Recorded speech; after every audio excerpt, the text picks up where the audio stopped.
But luckily, Captain Kirk from the original Star Trek series beamed down the other day. Opinion, Mr. Super. I think it's an energy surge. Enough energy to hide a ship, would you say? A cloaking device. Red alert, Mr. Scott. Hey, Sam. 1,000 Calicams closing. All power to the weapon systems. Aye, sir. Wage. No shields?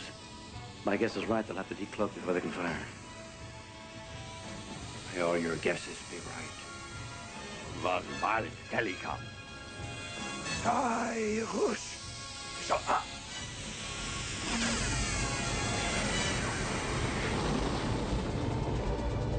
Thing on bird appraiser. She's arming torpedoes. Fire, Mr. Scott.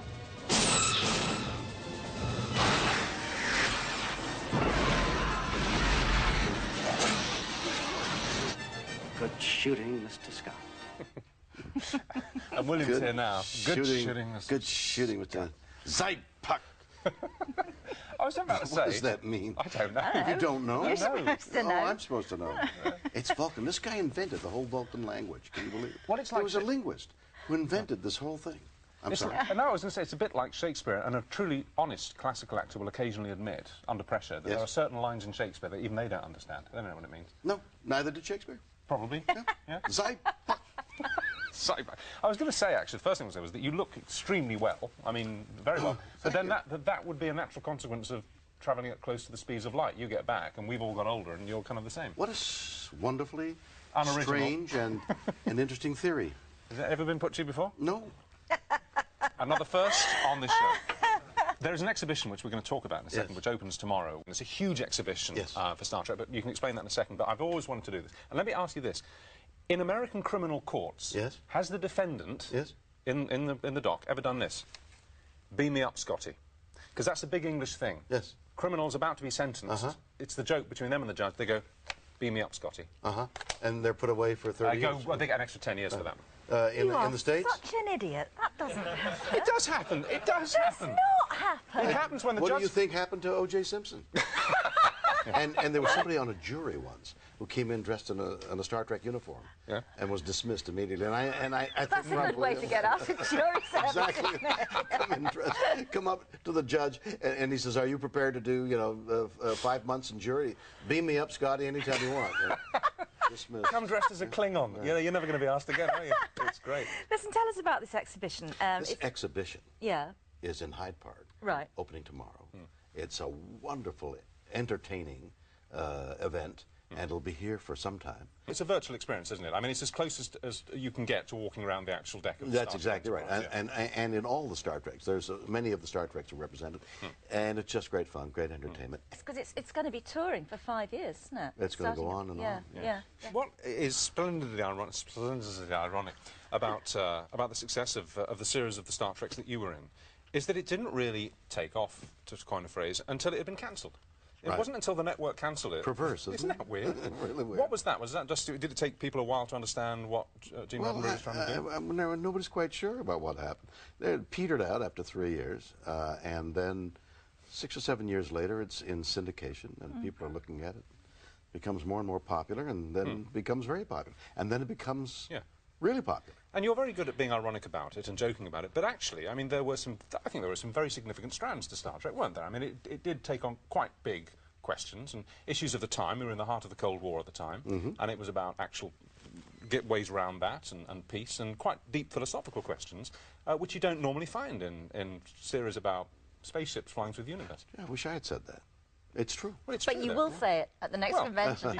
It was a significant series, and it's taken all these various forms since then, in terms of additional series and movies. One of which is opening now, very momentarily, and I hear it's very good. I used to watch it with my dad. He used to love it. I used to love it too. Yeah. What's this? Because you brought that. We had the flip top thing. What's that? Well, these are actual props. Yeah. The tricorner, isn't it? There were actual props that we used in the film. In the series, right? And things that you will see at the exhibition. And interestingly, or coincidentally, this thing that the doctor used, which is obviously pretend and read your body and bones, and oh my gosh, you've got this dreaded disease, or we'll make you better, is becoming part of modern day medical technology. Machines that read you, nanotechnology that will examine the inside of your body and help cure your body. I write about it in this book I've got out called I'm Working on That. Oh yeah, that's you interview all sorts of scientists about the science of today, reflecting some of the science of Star Trek. But that's in the great tradition of science fiction, isn't it? That it actually does, in an imperfect way, predict the future. Sometimes very... Like Isaac Asimov. Absolutely. Yeah. Well, and just no doubt, I'm going to need you. See, I can see there you have a ruptured cruciate ligament. Fine, Richard, but that's the wrong knee. So you're saying I've got two? No, it's got a double X-ray function, Judy. It goes through the bone incision into the segment. and this was the kind of the do-everything computer, wasn't it? This was like the personal organizer on... You hand that to somebody, they signed it, and hand it off, and the business is afoot. Fantastic. Did you all, when you... I mean, you must have been asked this millions of times, but did you all have quite a laugh when you were making it, you and the rest of the cast? A laugh? Yeah. I mean, a laugh. When we when you were actually rehearsing. Sometimes we'd get the giggles. Yeah. That's true. In some of the dialogue that required us to explain what was inexplicable, to give some rationale to get up and go. We'd get the giggles, but mostly because you have to, and because in many cases the scenes were very valid and emotional. We were serious about it. But there were times, I must admit, that we fell down on the floor, holding our side. And what are you doing for Christmas? My family, my wife Elizabeth and I and our families will end up in Hawaii. Oh, Hawaii. Lovely. Yeah. Lovely. Yes. Away from the cold. Which is the big thing in your family, Thanksgiving or Christmas? We kind of make both. We take every opportunity we can to get families together and celebrate. And this Thanksgiving, I did a blast off. I was given a gift, a large tureen, in which you fill with oil and deep fry something.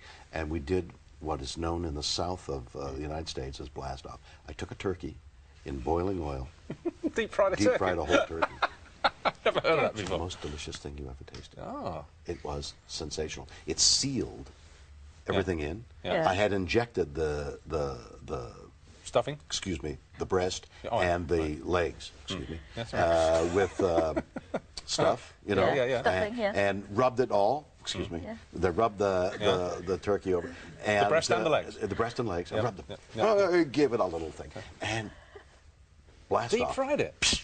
How long does it take? About an hour. Right. An hour to an hour and 15 How minutes. many pounds? 3.5 minutes per pound. 3.5 minutes per pound, right. 17 pounds. Jeez, I've never heard of that before. So it comes out like a huge French fry. French fry. Like a huge chip. But not. But not? No, because it's sealed and none of the oil goes in. Yeah. Wow. You know? Okay, thank you for that culinary tip. We'll be trying that. It's funny, we were in America for Thanksgiving this year, actually. Yeah, we were. And I don't know how Americans can have turkey so close together. What do you mean? Well, it's turkey 6 weeks. and Thanksgiving. You can digest Thanksgiving. You only have it once a year. You can digest turkey in 6 weeks. Of course you can. It passes through slowly, but 5 weeks, especially you're in the process of elimination, and then you're hungry for a week. But when we booked a restaurant table for dinner, and I was chatting with the guy, and he said, "Oh, so what? You're English?" And I said, "Yeah." And he said, "And you have Thanksgiving in England?" I wonder how he knew. Did you have Thanksgiving? Do you have Thanksgiving in England? That's funny, right? What would we want to why would we want to thank the fact that we lost you guys? If we lost it, whatever. It's lovely to see you. Lovely Good luck with the exhibition. It's lovely to see you. Yeah, and the book, and the Thank record. you. William Shatner.